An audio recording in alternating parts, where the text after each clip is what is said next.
Now it's time to work on the connecting rods. These rod visors are pretty cheap and you'll need one to loosen the bolts. It's such a pain to do it in any other way. When you're loosening the bolts or tightening the bolts, you don't want to be clamping up here, of course. You want to be here at the parting line. You don't have to death grip this. You're just trying to hold it.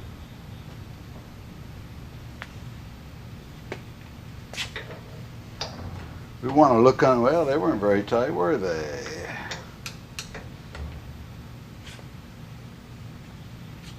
Probably why they were showing a little bit high when I was checking the diameter. I've got one of those fancy spreaders that spreads it apart for you, but these come apart pretty easy. I'll just tap the bolts a little bit. I'll have to do that off camera because you might find that insulting, you know what I mean? Just tap from side to side and keep the gaps equal on their way apart, and everything's going to be fine. It just kind of breaks your heart to be hammering on a connecting rod.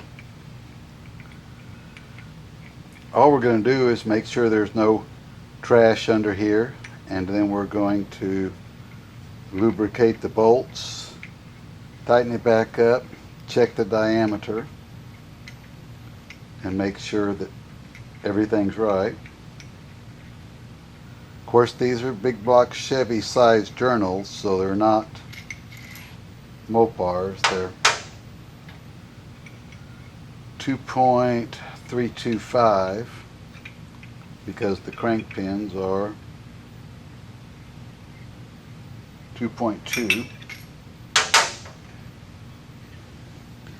They look good. I don't see anything there at all to even have a conversation about them.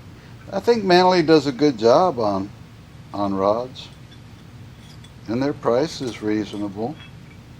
By the way, we talked about using Eagles to begin with, but I liked the Eagles. They were lighter, but my problem was most all aftermarket rods, you can't get the side clearance right. They're all too thin, and you can never get your side clearance between the rods right. So I put the Eagles in, and of course I was way out of spec as always. I mean, everybody has to put up with that. There's nothing you can do about it. And then I thought about, well, I'll check the Manleys and see if they're better. And they were better as far as width. And it even put it down into spec. I mean, I think spec's 8 or 9 to 17 side clearance, and they brought it to 16. Well, I liked being in specs so much that I put up with the extra weight of the Manleys, and I feel better about it. I've never liked those loose rods like everybody's are. I mean, I don't know why they don't make them the right length. I mean, I'd rather be on the minimum spec of side clearance than the maximum, and I really don't want to be way over the maximum, which is the way you always are with aftermarket rods. Okay, now we want to put this back together. They looked real good anyway. I just went over them just to make sure there wasn't anything there.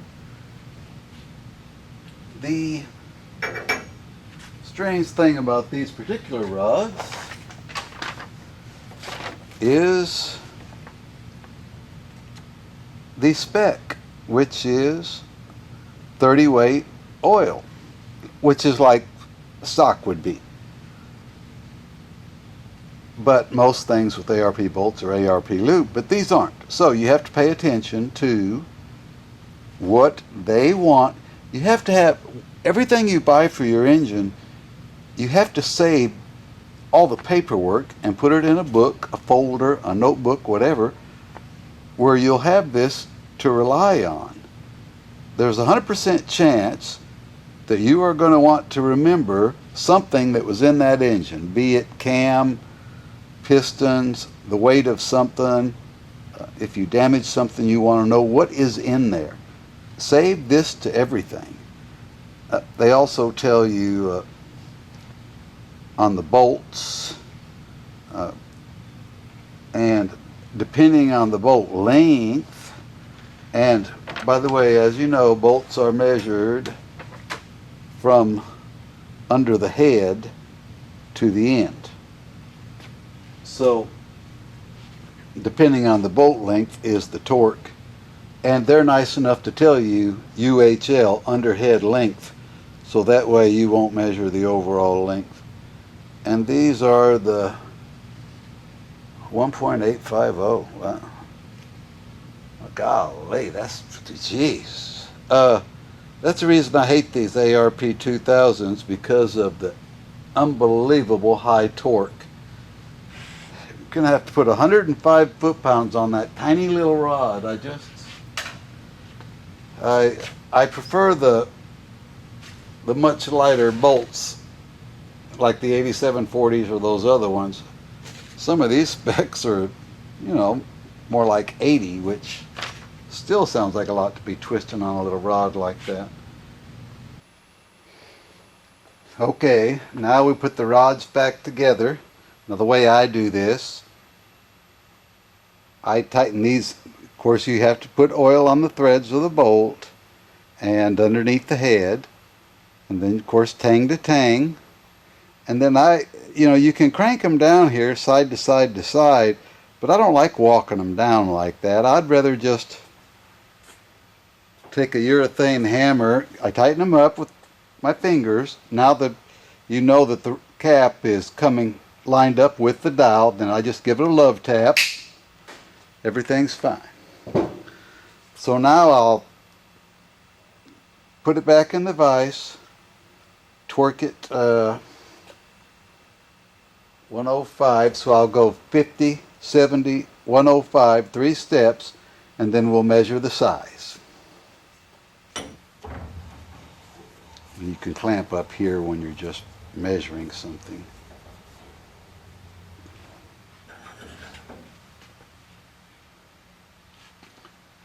We're looking for 2.325. Let's see what we have.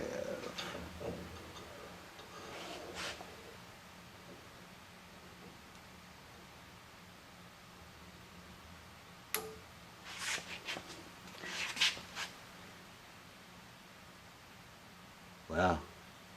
2.325 with a 0. Perfect. For some reason I expected Manley's to be on the money. And we'll just do it again just for fun. Yes, it's perfect. So, I'm happy. Now we take it back apart, put the bearing in it, check the bearing diameter, and see if we have our clearance for the rod bearings. We're not going to use the rod bearings like we did the main bearings, where we're not using a known commodity that we know is going to be exactly perfect. So this time we'll do it the easy way. On the rod bearings, there used to be bearings called Hemi bearings. Now what that meant was they had more clearance. The 426 Hemi was a high performance engine, and they wanted more clearance than a 440. Now, which we have to do it a little differently now, because we can't use Hemi bearings anyway, because they're the wrong size, because stroker cranks most always will be 220 crankshaft throw, big block Chevy size, which makes it easier for you to find bearings anyway. So to get the extra clearance, we go to what's called an X in a cleavite. I usually use cleavites because I think they're good. So a big block Chevy rod bearing would be a CB743. The H is their high performance bearing. The X is extra clearance. So we know the numbers are going to work. We've already mic'd the crank. We know it's dead on 220. And we know we're going to need more clearance than a standard bearing. If you only wanted 1.5 thou or 2 or whatever, then you don't need the X. But everybody wants a little more clearance.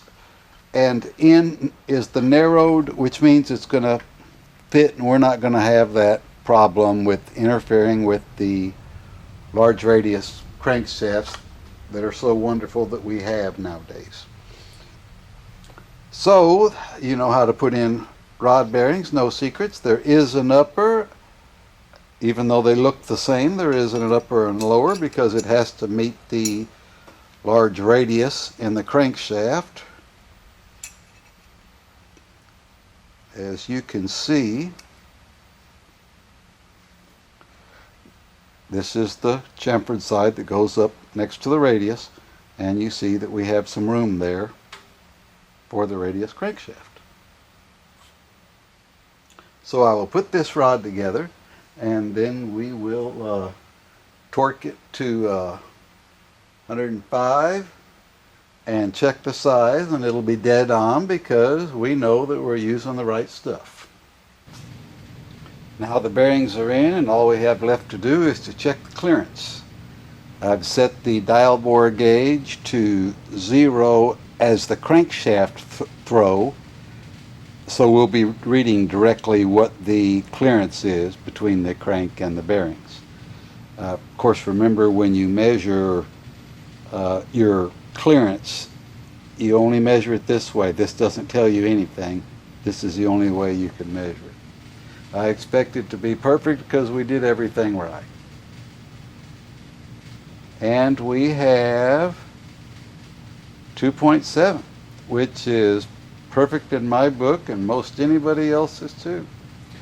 So we've done everything that we can do to the rods. We've checked the balance on the small end and the big end. We've checked the pin size. We've checked the bore of the big end. We put the bearing end. We've checked the oil clearance. We got it going on. I don't know what else to say. Now we're going to check our main bearing oil clearance. So I've cleaned up the bores naturally and the registers, installed the main bearings. You know how to put those in. Put the caps on, torque them down to 110, which is the ARP spec with ARP lube. So let's see what we've got.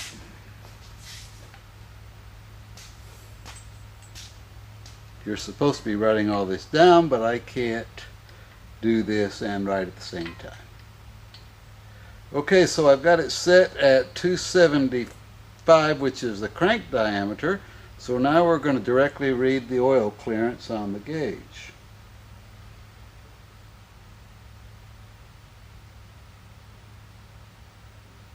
That's a little more than I want, really. 3.2. Of course, everybody likes that. They all say 2.5 to 3.5. That's 3.2. And that's 2.7.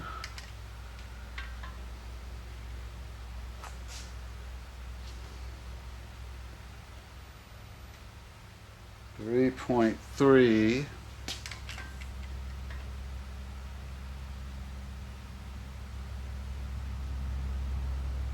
2.8.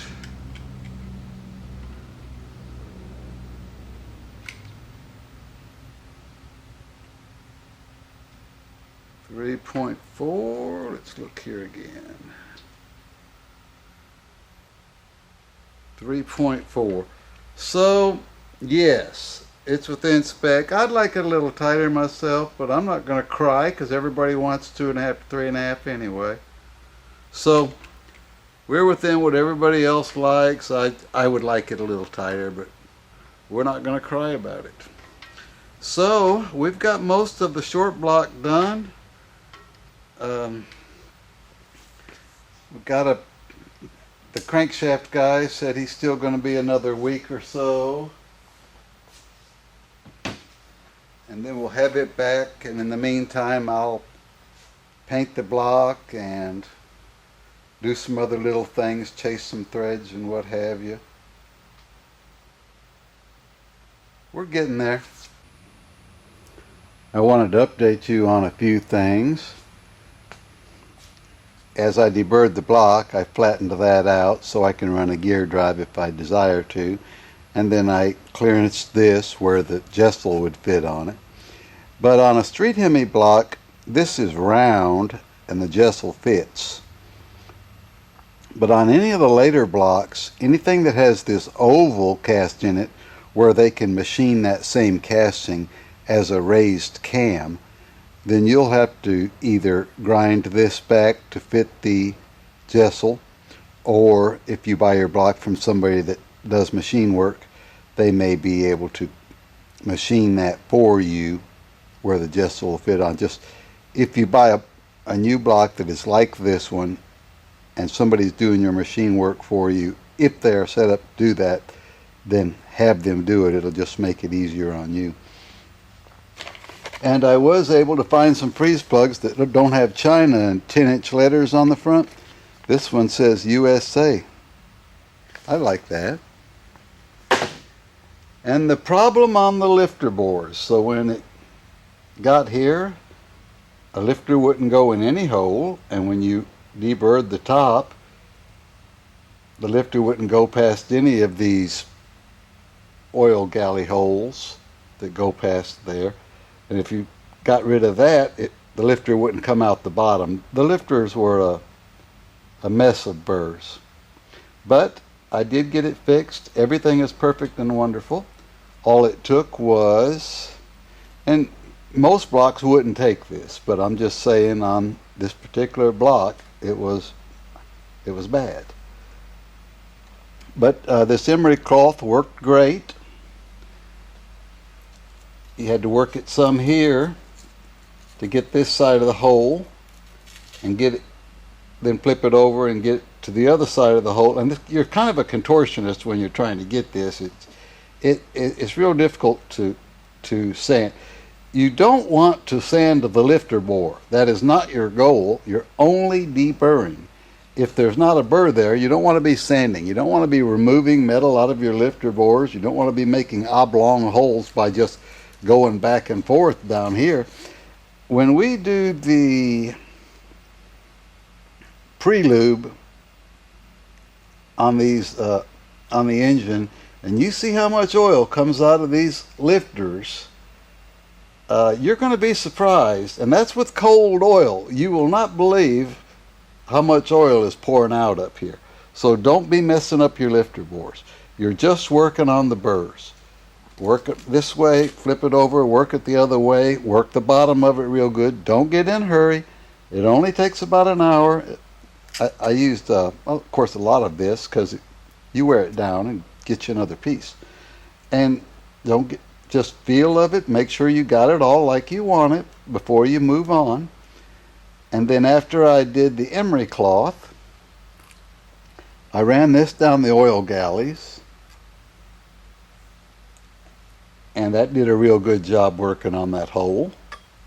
And then I came in from the other direction and worked it. And then I came in on this side. It doesn't have an exit here, so I came in this way and then turned it around and ran it the other direction to get the other side of that hole. When it goes past that port, the little dingleberries drop in it, and then they hit it on the way out, and so you're getting all over that hole. It came out beautiful, really.